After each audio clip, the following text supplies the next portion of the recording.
Chapter 3 Episode 25, Volunteer Work. I made something up to explain myself as we waited until the adult woman said that it was time to start. She began by thanking us for participating, then assigned jobs to each of the children.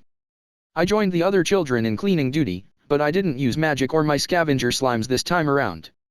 It would have been much faster if I did, but after seeing how hard the other kids were working, I would have felt bad about taking an easier route. I ended up cleaning the large church until afternoon, when we got sandwiches for lunch. Then it was time for the sweets. Rick was looking forward to this so much that he could barely contain himself. These sweets would have to be amazing to live up to his excitement. What I received was a small bag tied up with a ribbon. It contained 4 cookies. The rest of the children were eating them on the spot, so I decided to as well. They had the fragrance and mild sweetness of baked goods, along with a fruity flavor from what seemed to be some strong jam. They were admittedly pretty delicious. When the kids finished their sandwiches and cookies, some formed groups and played in the garden, while others looked to the entrance to the church like they were waiting for something. Thor, Rick, and Rennie were among the latter. "What are you 3 doing?" I asked. "I'm waiting for the old man." Rick answered first, but all that told me was that they were waiting for somebody. "There's a nice man who always comes after we're done cleaning, and he teaches us how to fight and use swords and stuff," Thor said.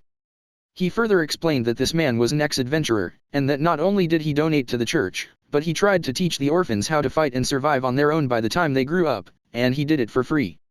It was volunteer work, in other words. Since it was an opportunity to learn for free, all the young boys who participated in cleaning day and yearned to become adventurers participated in the lessons too. These lessons were designed to be appropriate for young children, so they sounded underwhelming for me or other working adventurers, but that was to be expected. "I understand why Rick's interested, but you and Rennie are too?" I asked. Rick was a rambunctious kid, so it seemed to make sense for him. Thor didn't come across that way, though. Maybe all boys had some interest in adventurers. "It's not like girls aren't supposed to fight," Rennie said. "And you never know if there'll be some creepy guy who won't leave you alone one day. Besides, I have to look after Rick. Mom says that I should get into better shape," Thor said. "I'm not trying to be that lazy, though. You're just so meek. Training will make you more of a man." "Sure, I guess," Thor said. It sounded like he wasn't especially assertive. Soon the other children began to holler. I looked to the entrance and saw a man with a scary face heading this way. He turned out to be Worgen, the guild master of the Adventurers Guild. The children weren't afraid of him, and some even gave him hugs. He dealt with them until he suddenly turned to look at me.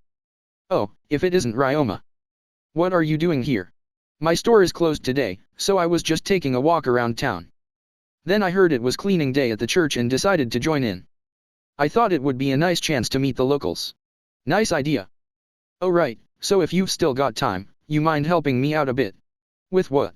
I asked. Worgen whispered into my ear. "Ah, I see." When he told me what he needed, I agreed to help. While the children were running and doing basic training in the main hall, I pulled 20 scavenger slimes out of my dimension home. "All right. Today we'll have some more serious combat training," Worgen shouted. "Ryoma, bring them over."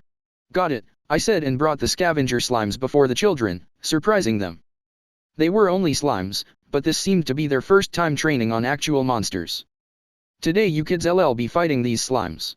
I'll use recovery magic to heal any damage you inflict, so don't hold back," I said, but it was more likely that the children were going to get hurt. Not only did the scavenger slimes have plenty of training, but they knew martial arts and possessed resistance to physical attacks, whereas their opponents only had wooden swords. And those swords would only have the strength of children behind them. It was nearly impossible that my slimes would be harmed. Just to be safe, I had my slimes focus on dodging and only allowed them to attack with body slams so the children would be safe too. The worst that could happen would be a kid falling over and scraping themselves. "Ryoma, are you sure?" Rick asked. When I said it was fine, he was the first to express his interest. I looked to Worgen and he didn't seem to disapprove, so I let Rick have a go at it. Rick readied his training sword as the other children watched closely. The scavenger slime didn't attack, waiting patiently for Rick to strike first. Seeing this, Rick raised the sword above his head and swung down at the slime. But Rick barely knew proper form when it came to swordsmanship, so his swing was slow and easily avoided. It was normal for a boy Rick's age, but of course, the scavenger dodged the attack. Frustrated, Rick began to unleash a series of attacks, his form gradually getting worse until he was flailing his sword at random. This went on for a few minutes until he began to get tired, and when he paused after one swing, the slime hit him with a body slam. It didn't seem to hurt, but it did knock Rick on his behind. And that's the match. Worgen announced.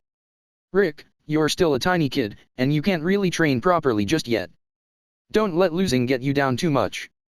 But you did let it get to your head when your opponent dodged your attack, and that's something you need to watch out for. All of your attacks after the first one were completely haphazard and left you open to attack. You need to think about every move you make. Rick nodded and sulked off into the crowd of children. The rest of the kids took turns fighting and receiving advice from Worgen. All right. Now think about what I taught you and fight again. Worgen said. The children and slimes were split up so everyone could fight at once. I provided iron and metal slimes for the children who were advised to practice hitting harder, since they could take some heavy blows. I walked around observing them and offering healing magic as necessary. Worgen walked around as well and offered each child their own advice. The lessons continued until night, and ended before it started to get dark. Worgen and I saw the children off, then finally had a chance to relax. I didn't do much aside from watch them, but the fear that a child could get seriously injured at any time made me unusually tense. Thankfully there were no such accidents. Thanks for the help today, Worgen said. I didn't have anything else to do. Taking breaks is nice, but I always find myself with too much time on my hands, so this was just perfect. Yeah? Then next time you're free, you should help out with their lessons again. Your slimes are great training partners. I could even give you a job training newbies at the Adventurers Guild, if you want. I didn't like the sound of that idea. There were plenty of times that I had to train subordinates for work, but I had never taught another person how to fight. And even for the jobs where I needed to teach someone, I never thought I was terribly good at it. The skills I would be teaching would presumably also be used in battles of life or death. If these new adventurers were going to learn from anyone, it would best be from a master with plenty of teaching experience. Besides, the only teaching methods that came to mind were what I picked up from my father. When he taught techniques, I had to put them into practice right away. We sparred repeatedly until an attack landed. If the opponent was knocked down, attack them again.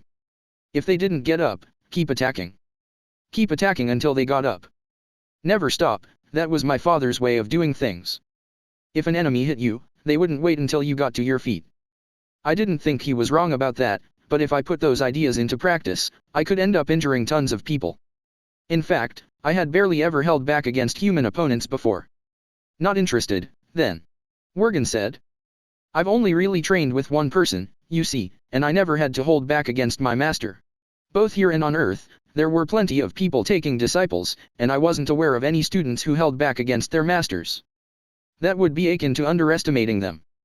And in an actual fight, there's no need to restrain oneself. Sure, I get that, but you must have gotten in fights with friends or something. And you've captured people who attacked you, right? I wouldn't use combat techniques in little fights with friends. You should try to talk things out first. What a lame answer. I mean, you're right, but still. When I'm attacked or dealing with thieves, I don't try to talk it out, but I also don't hold back. If I have to, I just target their limbs. I can hit them with my full strength and still not kill them that way, rather than targeting their heads or vitals. Oh right, you break their bones.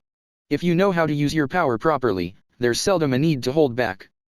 We were taught for generations to either use none of our power, or all of it.